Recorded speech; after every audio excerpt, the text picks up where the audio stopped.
Chips बेचने वाला एक ऐसा इंसान जिसने पूरे भारत के लगभग 13 करोड़ जनता को अपने स्कैम का शिकार बनाया, जिसे पकड़ने के लिए ताबड़तोड़ छापे मारे जा रहे थे। पुलिस की सायरन बजाती गाड़ियां राजधानी लखनऊ की सड़कों पर दौड़ रही थीं। आला अधिकारी दिन रात एक किए थे। देश भर के मीडिया कर्मियों का मेला लखनऊ में जुट चुका था। हालात बयान कर रहे थे कि कुछ बड़ा, बहुत बड़ा होने वाला था। असल में ये सारी जद्दोजहद थी एक ऐसे इंसान को पकड़ने की जो उस समय देश का सबसे बड़ा और सबसे कद्दावत बिजनेसमैन था, जिसका नाम था सुब्रत राय। ये है कहानी अबाउट द सहारा स्कैम।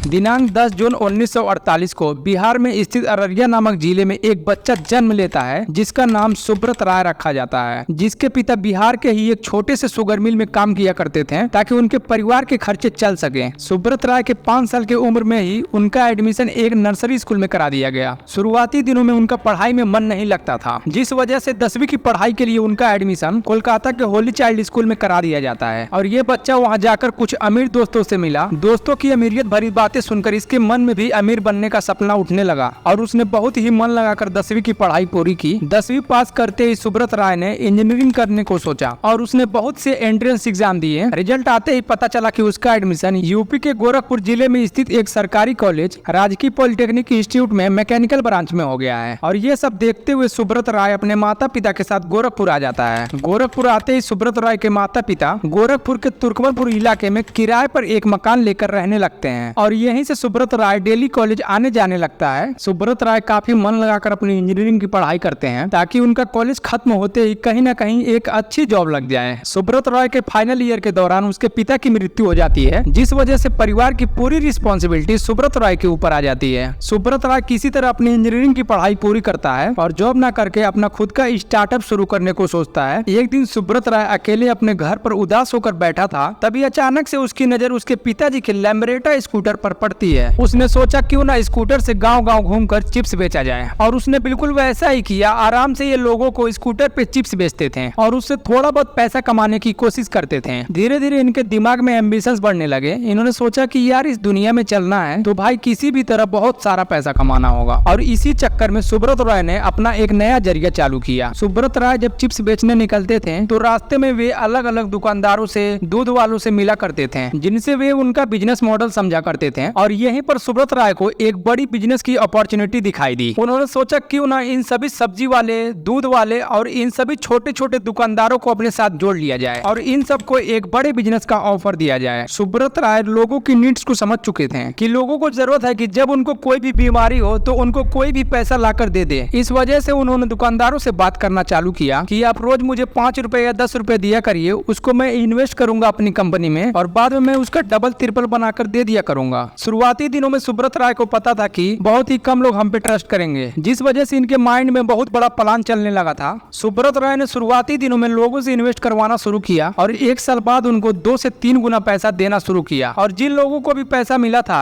ये सुब्रत राय को अच्छे से पता था कि आगे जाके 100 लोगों को बोलेंगे, क्योंकि जब एक गरीब आदमी को पैसा 2 गुनी 3 गुनी मिल जाता है तो उसका बात ही यही होता है कि शेयर करे एक दूसरे से। और सुब्रत राय के साथ बिल्कुल ऐसा ही हुआ। बहुत सारे लोगों ने जाके आपस में बताया कि हमें तो सहारा से पैसा मिल गया, जिस वजह से सुब्रत राय ने सोचा कि अब स्टेप 2 करने का समय आ गया है। और जिन लोगों को भी पैसा मिला था वो बहुत ही बड़े लॉयल कस्टमर बन चुके थे सहारा के। सुब्रत राय स्टार्टिंग दिनों से ही इसको एक फैमिली बोला करते थे कि जो भी इस फैमिली से जुड़ेगा वो हमारा ही परिवार हुआ करेगा। और जिन लोगों को ये पैसा मिला था वो सुब्रत राय के कंपनी के एजेंट बन गए हैं, जिनका काम होता था रोज अलग अलग लोगों के पास जाकर सहारा में इन्वेस्ट करने की बात करना। ये एजेंट्स लोगों को कहते थे कि रोज 10, 20, 50, 100 रुपए इन्वेस्ट करिए और साल के अंत में हम आपको 2 गुना 3 गुना पैसा दे दिया करेंगे। अब यहाँ पर सुब्रत राय की कंपनी में वे लोग एजेंट बनने लगे थे जिन्होंने कभी सूट टाई पहना ही नहीं था। वे लोग सूट टाई पहन कर जाते हैं और अपने रिश्तेदारों, अपनी फैमिली, आसपास के लोगों से बात करते हैं और उनका पैसा इन्वेस्ट करवाते हैं, जिसके बदले इन्हें एक्स्ट्रा कमीशन मिल जाया करती थी। जिस वजह से आज भारत में 3 करोड़ से ज्यादा लोगों ने सुब्रत राय की कंपनी में अपना पैसा इन्वेस्ट कर दिया। सुब्रत राय सहारा को ये पता था कि अगर आम लोगों को जोड़ना है तो उनके फंक्शन पार्टी पार्टी में इन्वॉल्व होना पड़ेगा। और उन्होंने कई लोगों के बच्चों की शादियां करवाई और शादियों के बाद 5-5 लाख रुपए लड़कियों को गिफ्ट में दिया करते थे, जिस वजह से एक आम आदमी को ट्रस्ट होना शुरू हो गया सहारा के ऊपर। इसके साथ ही सुब्रत राय गाँव में अल्कोहल छोड़ने के लिए कैंपेन चलाया करते थे, जिस वजह से महिलाओं को भी उन्होंने अपने साथ जोड़ लिया। और देखते ही देखते सहारा में बहुत सारे लोग अपना पैसा इन्वेस्ट करने लगे, जिससे धीरे धीरे सहारा पूरे भारत में फैलती गई। साल 1996 में एक इनकम टैक्स ऑफिसर को इसमें बहुत बड़ा स्कैम दिखाई दिया और उसने सीधा सहारा ग्रुप से क्वेश्चन किया कि आप इतने ढेर सारे पैसे कहां से लेकर आते हैं। और इसके बाद सुब्रत राय सहारा ने न्यूज़पेपर में उन सारे पॉलिटिशियन के नाम छपवा दिए जिन जिन ने इनको पैसे दिए थे, और इसके बाद उस इनकम टैक्स ऑफिसर का ट्रांसफर हो जाता है और ये मामला वैसे ही बंद हो जाता है। अब सुब्रत राय सहारा के पास इतना ज्यादा पैसा हो गया था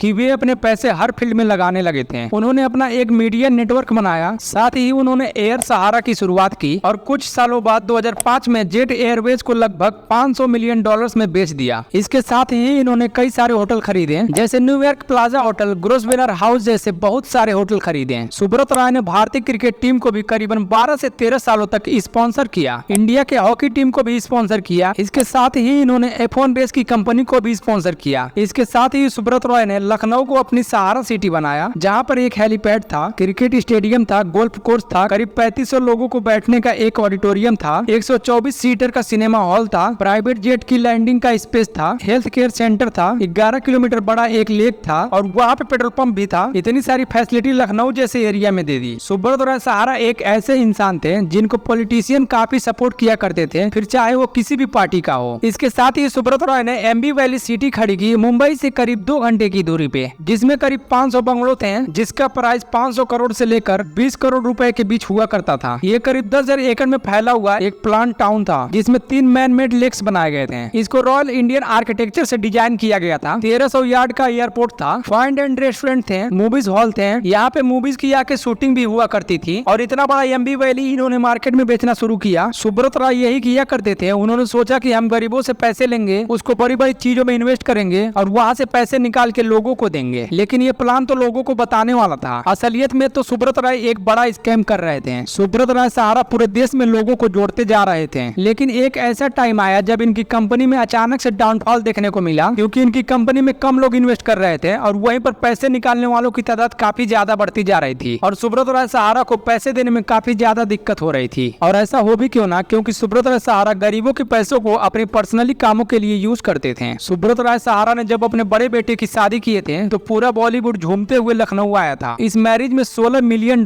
का खर्चा हुआ था, जो कि पूरे भारत का सबसे लग्जरियस और मोस्ट एक्सपेंसिव मैरिज था। इस शादी में बड़े बड़े नेता और अमिताभ बच्चन जैसे एक्टर शामिल हुए थे। और ऐसे ही सुब्रत राय सहारा ने बहुत सारे जगहों पर बेफजूली का खर्चा कर दिए थे और इधर लोग अपने जमा किए हुए पैसों को मांग रहे थे। और इस प्रॉब्लम से निकलने के लिए सहारा ने एक प्लान किया कि हम मार्केट में अपना आईपीओ रिलीज कर देते हैं, जिस वजह से इन्वेस्टर इजीली हमारी कंपनी में बहुत बड़ा अमाउंट इन्वेस्ट कर सकते हैं और हमारे पास काफी ढेर सारा पैसा आ जाएगा, जिससे हम जनता के सारे पैसे लौटा पाएंगे। सुब्रत राय सहारा ने अपने आईपीओ के लिए सेबी के पास अप्लाई किया, तो वहाँ पर कंपनी को अपना पूरा बायोग्राफी देनी पड़ती है, मतलब कि कंपनी क्या क्या करती है, कहाँ कहाँ से फंड आते हैं। सेबी ने सहारा के दिए हुए सभी डॉक्यूमेंट्स को जब जांच किया तो उन्होंने देखा कि बहुत सारे इन्वेस्टर्स के पास से छोटे छोटे अमाउंट के पैसे आए हैं और सेबी को लगा कि इसमें कुछ तो गड़बड़ है। 30 सितंबर 2009 को सहारा ने आईपीओ के लिए अप्लाई किया था। उसके बाद सेबी ने देखा कि Sahara India real estate corporation limited और Sahara India housing corporation limited में कई सारी गड़बड़ियां दिखाई दे रही हैं, जिसमें अननोन सोर्सेज से काफी सारे पैसे आए हुए हैं। सेबी इन डिटेल्स की जांच कर ही रही होती है, तभी रोशन लाल नाम के एक सीए ने भी सेबी को एक नोटिस दिया। उसने बताया कि सहारा में काफी बड़े स्कैम चल रहे हैं, कई अननोन सोर्सेज से पैसे आ रहे हैं। अब यहाँ पर सेबी को बहुत ही अच्छे से समझ आ गया कि ये इंडिया में बहुत बड़ा स्कैम चल रहा है। अब इसके बाद सेबी ने सहारा से वो सारी डिटेल्स मांगी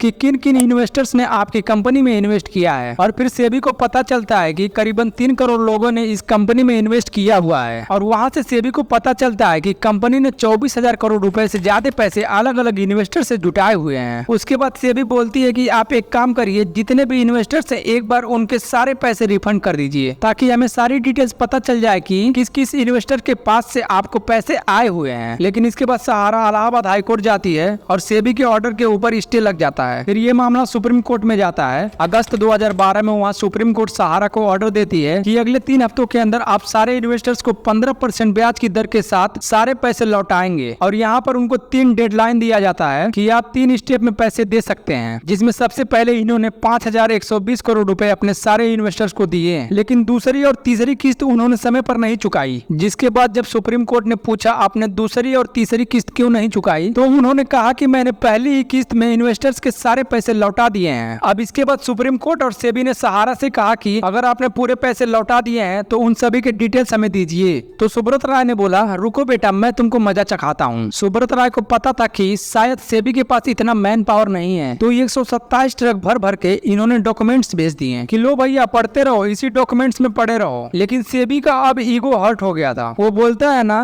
कि कुछ भी करने का, लेकिन जयकांत सिकरे का ईगो नहीं हर्ट करने का। वही यहाँ पर हो चुका था, ईगो हर्ट हो चुका था और कहीं ना कहीं सेबी अब मजा चखाना चाहता था। सेबी ने नए नए लोगों को डॉक्यूमेंट्स चेक करने के लिए हायर किया और इन सभी डॉक्यूमेंट्स को चेक करने में सेबी के खुद के लगभग 55 करोड़ रुपए खर्चे हो गए। अब यहाँ पर पूरी जांच के बाद सेबी को समझ में आ जाता है कि जितने भी इन्वेस्टर्स के डिटेल दिए गए हैं वो रिपीट कर रहे हैं या उनमें फॉल्ट है। मतलब इसका ये था कि ये मनी लॉन्ड्रिंग का इशू हो रहा है। यहाँ कई सारे पॉलिटिशियन ने सहारा को पैसे दिए हैं और उस ब्लैक मनी को व्हाइट किया गया है और ये सारी बातें सेबी सुप्रीम कोर्ट में जाकर बता देता है। और इसके बाद 25 फरवरी 2014 को सुप्रीम कोर्ट के आदेश पर सुब्रत राय सहारा को अरेस्ट कर लिया जाता है और कुछ दिनों तक उन्हें लखनऊ के जेल में ही रखा जाता है और फिर 4 मार्च 2014 को तिहाड़ जेल ले जाने की तैयारी की जाती है। और उसी दिन सुब्रत राय सहारा से मिलने पूरे भारत के एजेंट्स और लोग बसेस में आए और कम्युनिटी में लाखों की तादाद में आए और 11 लाख लोग राष्ट्रगान करने के लिए इकट्ठा हुए। वो दिखाना चाहते थे पूरी दुनिया को मैं कितना बड़ा देशभक्त हूँ। उन्होंने कहा कि सेबी बहुत ग्रीडी है, बेकार है, इनकम टैक्स, सुप्रीम कोर्ट सब बेकार है। ओवरऑल उनका यही कहना था कि पूरा सिस्टम ही खराब है। लेकिन अल्टीमेटली सुब्रत राय को जाना पड़ा तिहाड़ जेल। हैरानी की बात यह है कि जेल में बैठे बैठे सुब्रत राय ने एक बुक लिखी जिसका सारांश था कि मैं कितना बड़ा देशभक्त हूँ और किस कॉन्स्पिरेसी के कारण मुझे जेल में रखा गया है। ये सब कुछ होने के बावजूद सुब्रत राय ये प्रूव करने में लगे थे कि मैंने कुछ गलत नहीं किया है। मैं तो लोगों के पैसे बनाना चाहता था, मैं पूरी तरह से सच्चा इंसान हूँ। और फिर हर दिन सहारा इसके बाद इमोशनल मैसेजेस प्लेस करने लगा। न्यूज़पेपर में आ रहा था कि मैंने आज तक कभी कुछ गलत नहीं किया, अगर किया है तो मुझे फांसी दे दो। ये सारी चीजें होने लग गई। लेकिन इसी बीच 2016 में सुब्रत राय की मदर की मृत्यु हो जाती है, जिसकी वजह से सुब्रत राय को पेरोल के बेसिस पर रिलीज कर दिया जाता है और आज भी सुब्रत राय जेल से बाहर चल रहे हैं। माना जाता है अभी तक सहारा 20,000 करोड़ तक रिफंड जनरेट कर चुका है। सहारा एक एक करके पैसे दे रहा है। लेकिन मेरी माने तो मुझे काफी सारे लोग आज भी मिलते हैं जो कहते हैं कि सहारा में उनका काफी पैसा फंसा हुआ है। क्या आप भी किसी को जानते हैं या आपके फैमिली में कोई ऐसा है जिसका सहारा के स्कैम में कुछ पैसा फंसा था या रिकवरी हो गई है? कमेंट्स में जरूर बताइएगा।